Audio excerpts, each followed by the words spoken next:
Marga Vermuut, de burgemeester van de gemeente Sluis. Zelf een fervent wielrenster. Dit moet jou blij maken. Ja, dit is een top-event. Zeker in het eigen IJserdijk, waar ik woon. Met dit event, dat is schitterend. Ik denk dat het een hele mooie kans is om onze mooie streek te laten zien. En natuurlijk speciaal IJserdijken. En ja, een geweldige organisatie. Er komt heel veel bij kijken. Dus ik ben trots op iedereen die dit mogelijk heeft gemaakt. Ik heb in IJserdijk ook alleen maar positieve mensen gehoord. Die heel blij zijn, tevreden zijn, trots zijn. Ik denk, nou, dit hebben we nodig, dit kunnen we gebruiken. En natuurlijk zijn er altijd mensen die zeggen, goh, hoe zit het dan met dit of hoe kan dat? Maar dat is allemaal weer opgelost, hoor ik. Dus dat is mooi. Ik sta hier naast Roelof Vermont. Roelof, je bent secretaris van de Motorbrigade Zeeuws-Vlaanderen. Wat doen jullie hier? Wat doen wij hier? Vandaag is de eerste etappe van de Baloise Ladies Tour. Dat is een tijdrit van 3,9 kilometer. En wij gaan die tijdrit begeleiden. Wij rijden elke keer voor een renster. Om die op die manier in het circuit te beveiligen. En ja, alles bij elkaar rijden we datzelfde rondje zo'n 12, 13 keer. Dus elke renster, want ik zie hier een stuk of 10 motoren staan, dat is dus niet voor niks. Elke renster krijgt een individuele begeleider mee. Ja, dat klopt. Die starten met een interval van 1 minuut.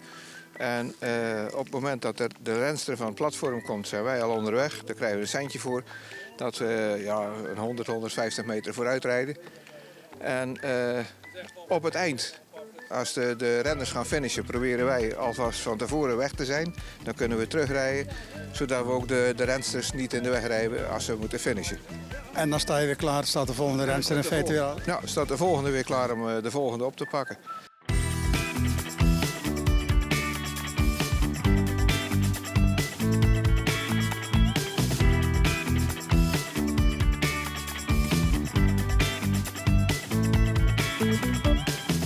Maar nu is het echt een proloog, dus mensen kunnen lang genieten, eigenlijk heel de avond genieten van de rensters die hier natuurlijk elke keer van start gaan.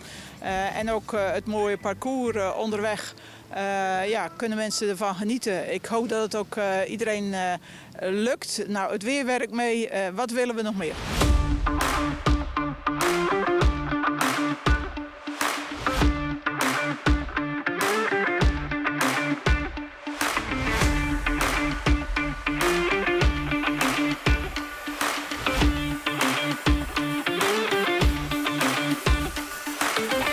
Naast mij staat de organisator van de Baloise Ladies Tour, Geert Stevens. Geert, je werkt voor GLS, het organiserend bureau. Wat is GLS? GLS is een communicatiebureau. En ja, 20 jaar geleden is eigenlijk het vrouwenwielrennen een beetje op ons pad gekomen. Wij hebben de allereerste omloop, het Volk, later de omloop het Nieuwsblad voor vrouwen opgestart. En dan 12 jaar geleden was het de tijd rijp voor een meerdaagse. En toen is eerst de Benelux Tour op ons pad gekomen. En sinds 6 jaar is Baloise naamsponsor en spreken we van de Baloise Ladies Tour.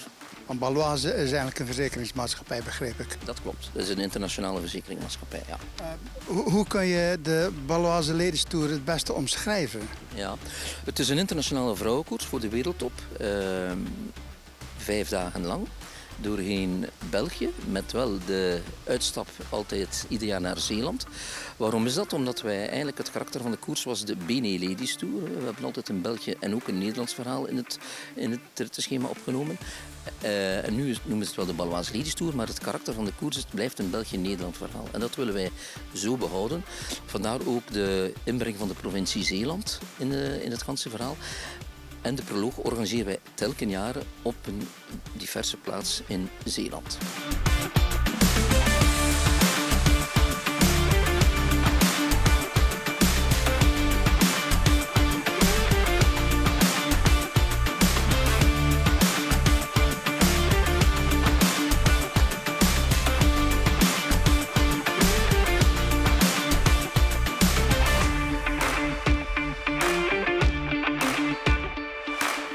De Baloise Ladies Tour wordt ook wel beschouwd als de oefenwedstrijd voor de Tour de France Femmes. Zeg ik dat goed? Nee, u zegt dat goed.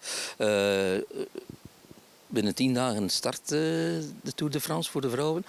En voor vele rensters is dit nog wel een laatste belangrijk moment om eens conditioneel te kijken hoe het zit. Wat ook meespeelt, we hebben een proloog, maar ook een tijdrit. En in de Tour wordt er ook een tijdrit verreden. En het is zo, in meerdaagse rittenkoersen voor vrouwen zijn er niet zoveel tijdritten. Dus dit is ook wel een unieke kans op dat vlak. Maar wij zijn vooral een rittenwedstrijd voor de sprintersploegen. Hè. Je zal hier geen Vollering aan de start zien. Wel, haar zuster staat weliswaar aan de start, maar niet... Demi Vollering, de klimsters, die ga je hier niet zien, die bereiden zich voor op hoogte. Maar de sprinters, die mikken op de groene trui, ja, die zijn hier wel aanwezig. Hè. Lotte Kopecky natuurlijk is een grote naam. Charlotte Kool, Nienke Veenhoven, Zoe Bekstedt ook. Dus dat zijn de figuren die eigenlijk voor hun is dit het uitverkoren terrein in de aanloop naar de Tour.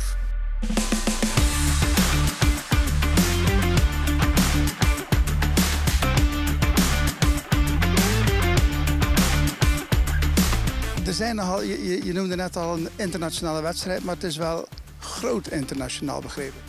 Dus er komen ongeveer 30 nationaliteiten aan de start. Hè. De wedstrijd komt ook live op televisie, heeft een enorme uitstraling. Wat natuurlijk ook, als ik nu de provincie Zeeland in het algemeen neem, maar zeker IJsendijk in het bijzonder Sluis, heeft dat dus een enorme impact naar het toeristische aspect, zeker in deze periode. En we spreken internationaal, maar ook de Vlamingen, hè, die houden van Zeeland. En voor hen is dat eigenlijk ook de ideale uitstap om ja, een dagje uit naar Zeeland te combineren met de koers.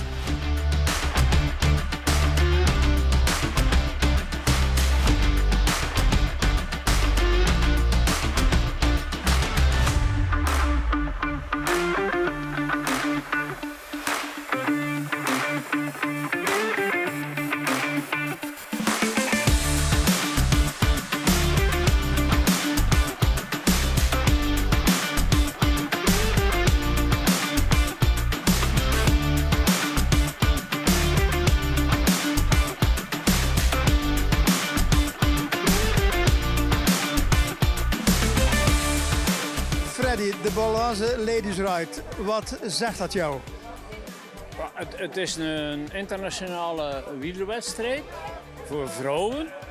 Hè? En wij komen uit België, hè, dicht tegen de grens. En we zijn hier uitgenodigd via een VIP-arrangement. En daardoor komen wij naar hier. Dus begrijp ik het goed, niet voor de fietsers, niet voor de wielrenners, maar voor de VIP? Toch wel, allebei. Zeker ook voor het wielrennen ook. Hè. Ja. We zijn ook supporter van Lotte Kopecky, Demi Vollering en Helene Esters, nummer 114. Goed om te houden, die nummer. Zij zal er niet ver van zijn van de overwinning.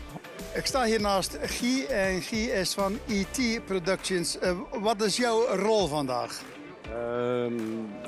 Wij bouwen met de ET Productions hier de startboog op, de aankomstboog, de VIP-entourage zoals u hier kan zien en verder al de publiciteit.